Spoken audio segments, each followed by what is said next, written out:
Groaners, how are you doing? All set for Mother's Day and the special next week? Well, at the end of this week, which is Sunday really, but the pod will be out probably on the Friday. This one's a day late, so my apologies, meant to be out on the Sunday, but unfortunately, time got away from me and also had some other issues. My mistake. We are here again, putting a groany foot forward as 2026 falls into possible anarchy. Come hell or high water, Groaners, we will be here to bring levity and puzzlement to you across the globe. Wherever you are right now, please stay safe in these dangerous times. We have some groantent and games coming your way today, as well as the audience groan from across the pond.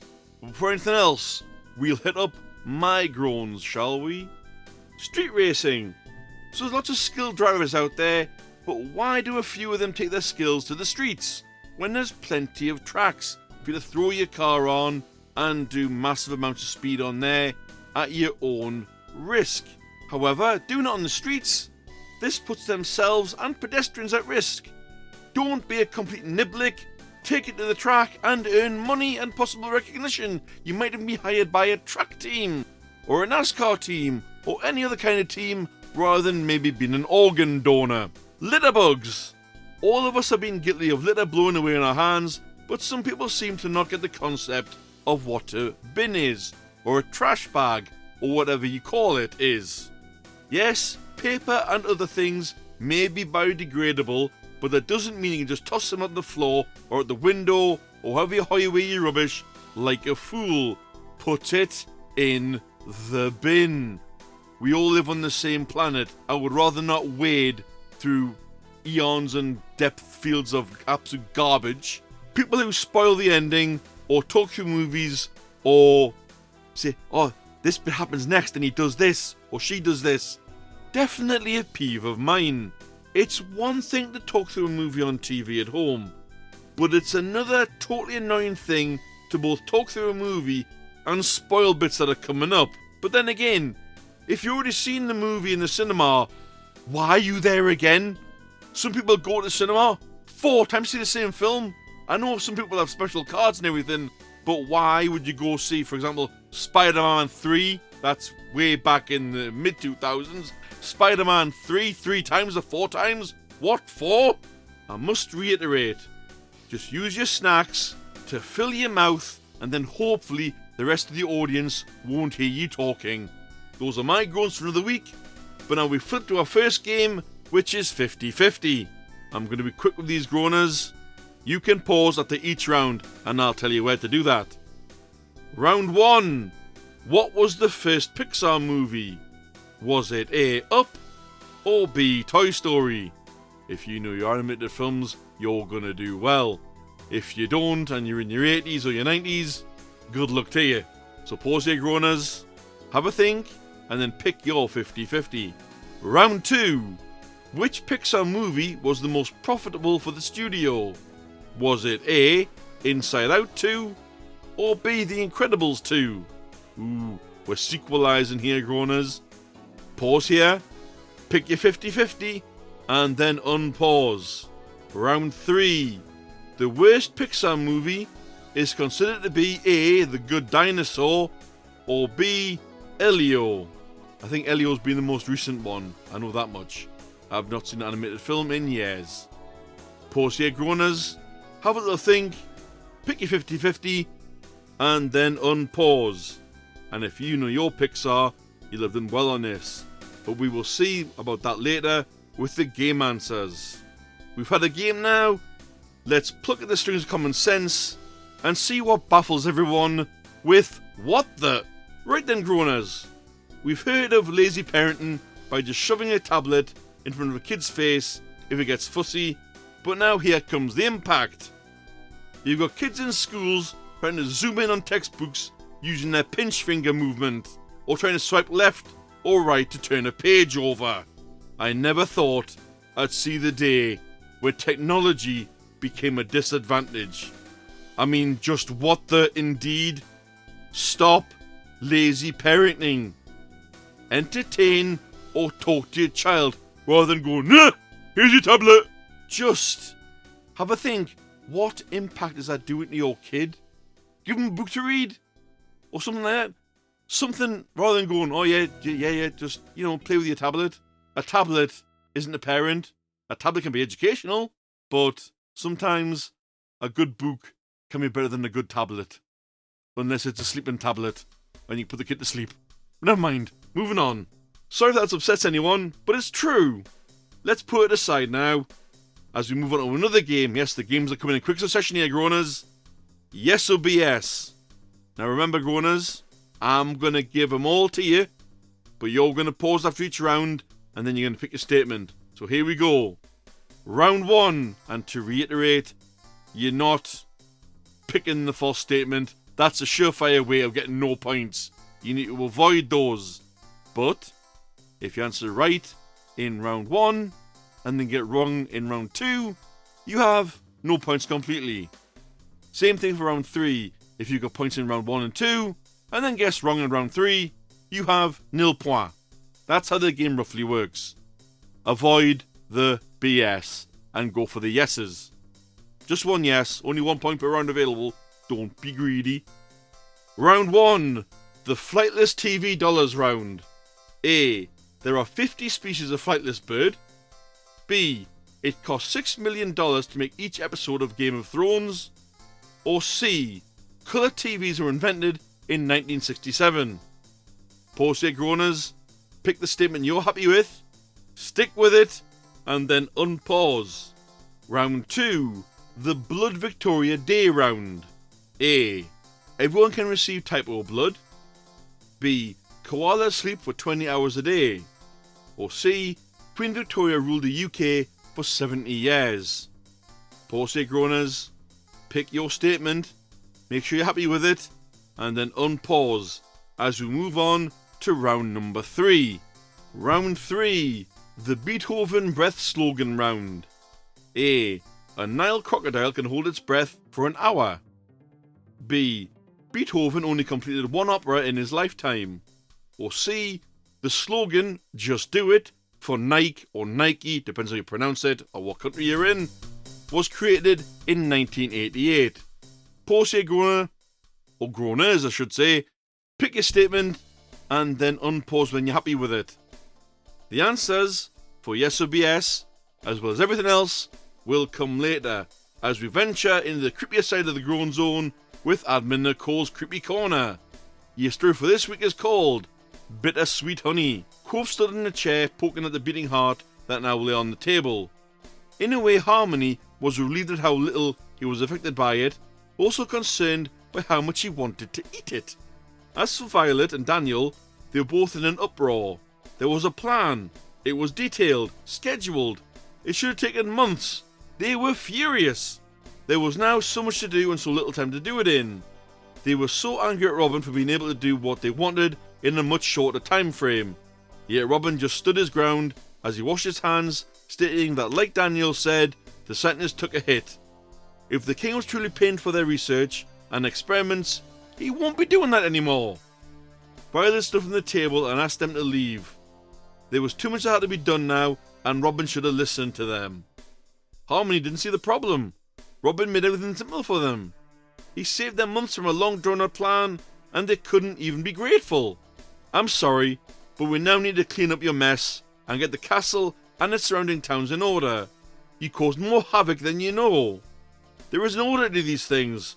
Why couldn't you just follow a simple command? Daniel asked.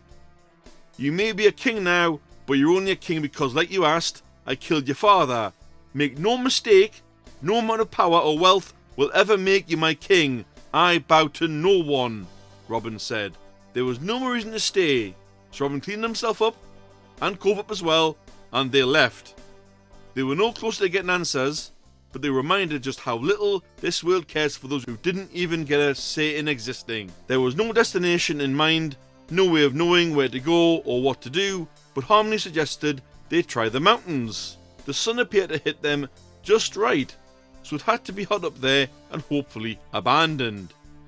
The trek to the mountains was a long one. Thankfully, Harmony had knowledge of edible plants, and they were able to avoid starving along the way. They didn't want to visit any more towns or be close to people. The scientists could ambush them at any moment, so it seemed best to stay as out of sight as they could. Once reaching the base of the mountain, the sheer scale of it proved worrying. They weren't aiming to reach the top though, just to find a cave big enough to hide out in for a while. Luckily, about a quarter of the way up, they found the cliff edge they saw from the distance. It was safe and far enough away from people or anyone that might come after them. Plus, a nearby cave would act as a shelter. Strangely though, there was an awful lot of buzzing they could hear. Robin yelled into the cave hoping to only get his own echo in return. However, what he got instead was a swarm of bees. The bees surrounded them and led them deeper into the cave, where a woman sat on a throne. She was like them, bee antennae protruding from her head and wings came out of her back. She ordered the bees to let go and return to work. She took one look at Cove and ordered the bees to lead him into the other room. When Robin tried to stop them, the bees threatened to sting him. Your child is safe, but the throne room is no place for a child. This is a place of honour and diplomacy.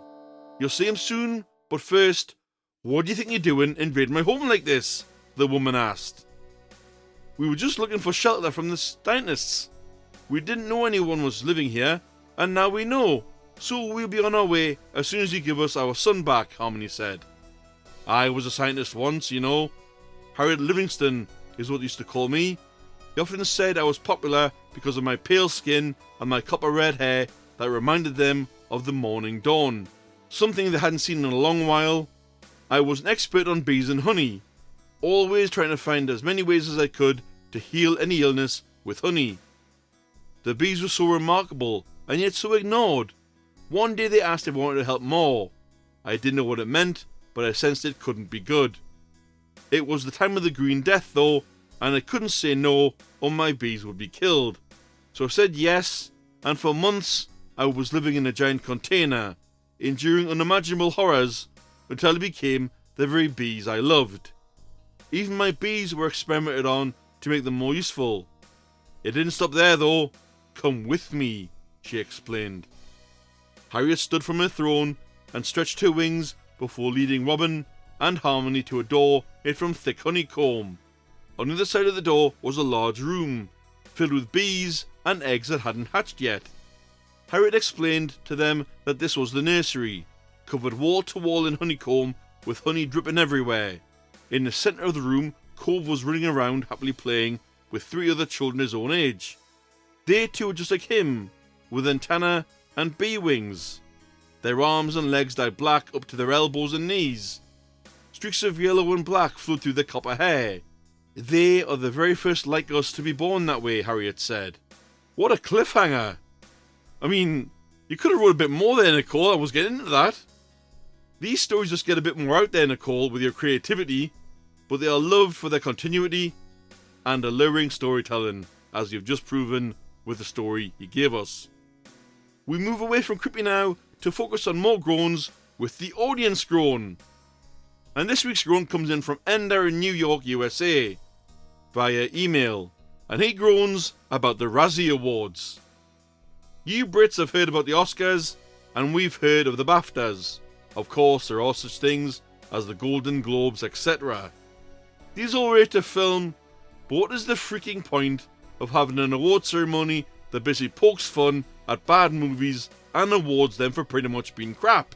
The celebrities seldom turn up, and no do the directors or production crew.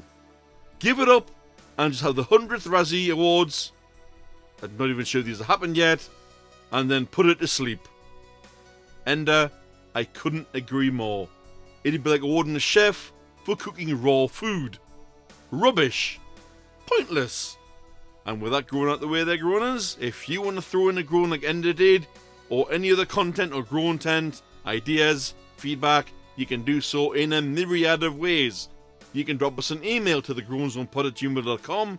You can contact myself, that's Mr. E. Groaner on Facebook Messenger. You can do the same thing for admin Nicole under Nicole Amos. Sticking with Facebook, you can find us on Facebook groups under the Groan Zone Podcast Facebook group. You can join us on Discord under the Groan Zone Podcast. We're not doing live recordings for a good while yet, but they will come back. Find us under the Groan Zone. Lastly, you can drop a comment on any episode, on any platform you listen to us on. But just in case we don't have access, please throw us an email, tell us you gave us a groan or whatever. We'll review it and it might come up in the show. Thank you very much, Groaners. As we now move on to yet another game in the form of the 5-point countdown. And this one might be a little bit baffling because the clues are all over the place. Remember, you only get points for the area you are right in. If you're right, then wrong, but then right again. So you guessed right at 5, you got wrong at 4, but got it right at 3 and stuck on 3, you get 3 points. That's how it works. They don't accumulate, as I keep saying. Clue 5 for 5 points. If you have one of these, it's considered lucky. Yep, a very ambiguous clue there, Groaners. Good luck with that one. My apologies, I could have done so much better when writing this game. Pause here, have a think, what could it be? Unpause. Clue 4 for 4 points. Humans have one of each of them. Pause here, Groaners, have a think, what could it be? And then move on.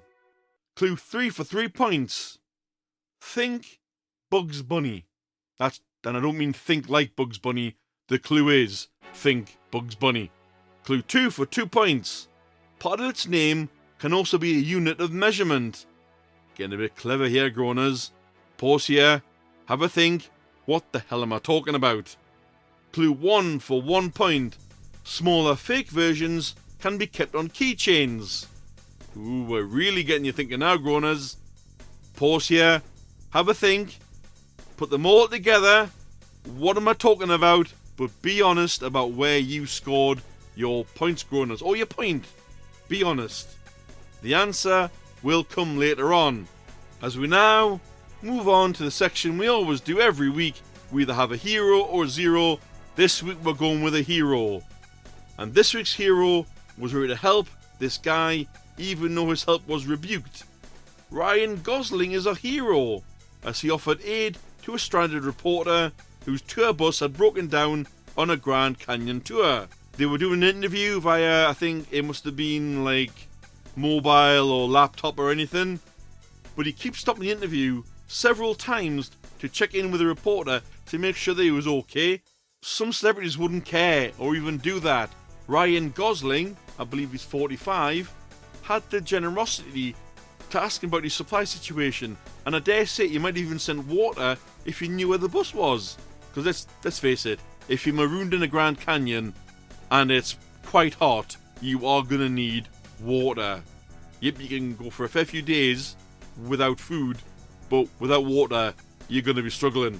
Commendable actions to both the interviewer for keeping the schedule to do the interview and to Gosling for caring enough to check on the well-being on the person interviewing him. Well done to both.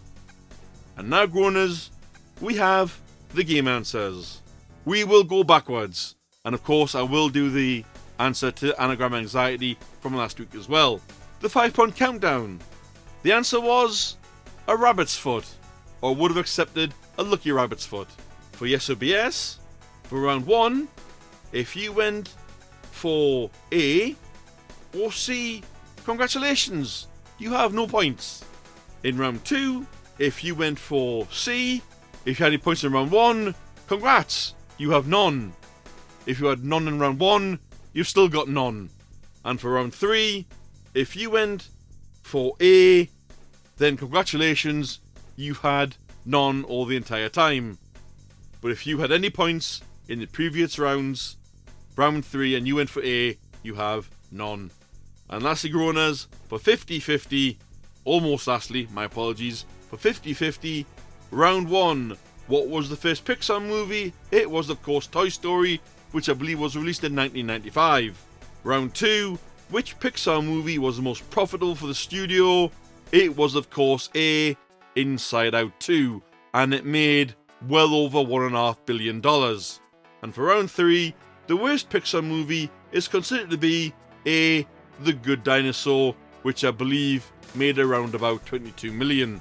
Yes, both ends of the scale there for Pixar. Highly profitable to, oh my god, why did we make this? And the solution to last week's anagram Groaners was, of course, caterpillar. I have no idea how Nicole came up with that, but the clue was a spring clue, but a very cryptic clue. And I dare say she got me with it, and got all of you with it. If anyone out there got it, well done to you. You're a far better game player than ever I could be. And now, Groaners, we're nearly ready to sign off, but we are about to come to our last game, which of course is the weekly alternating game. For me, it's my turn this week, with Who the Hell Is This? Your clue is, alongside Sammy Davis Jr. and another famous member, if I mention his name, it will give the game away. He was part of the 1950s Rat Pack, famous for songs and movies. The picture will be available on Facebook groups and on Podbean. These are the only two platforms I can put it on. I can't put it anywhere else, Groaners. I'm really sorry, but the answer will come next week. Again, Groaners, my apologies for the show being a little bit late. I was hoping to have it out on Saturday and Sunday, but time got away from me and a few other things happened. Please do forgive us. Well, me especially. Nicole was ready. I wasn't. So sorry, Groaners. Please do enjoy. Take care out there. We'll see you next week. Bye-bye.